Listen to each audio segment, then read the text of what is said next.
بص، انا لما باجي احرك انا بشوف كل مشهد احتياجه عندي ايه. والله يعني لان انا بحرك على الموهو، هو زيه بالنسبه لي زي الانيميت، زيه زي التوم بوم، هو تول. انا فاهم، انا داخل انفذ على التول دي حاجه معينه.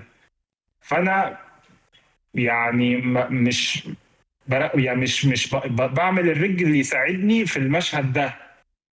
فاهم، بشوف الكاركتر فعلا فيها الرج اللي هيساعدني مثلا في المشهد ده. لو الكاركتر مثلا قول ان الكاركتر هيتشقلب، ممكن اعمل بعمل الكاركتر في كذا بوز علشان خاطر اسويتش ما بينهم في نص الحركه، على فكره عشان يبان الشغل تراديشنال. ما هو ليه، ايه اللي هيفرق انيميتور موهو عن انيميتور موهو تاني؟ معلش.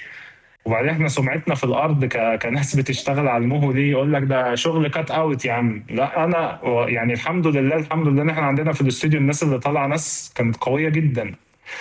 انت فاهم قصدي؟ فليه؟ علشان الناس ما بتعتمدش على الموه ان هو مجرد رج وبتاع. انا دايما كان لما كان يجي حد يقول لي اصل الرج كده، اقول له لا، هو الرج ده معمول علشان يسهل الحاجه، لكن مش معمول علشان خاطر تعتمد عليه ان ده الشغل الاساسي بتاعك هيبقى بالرج.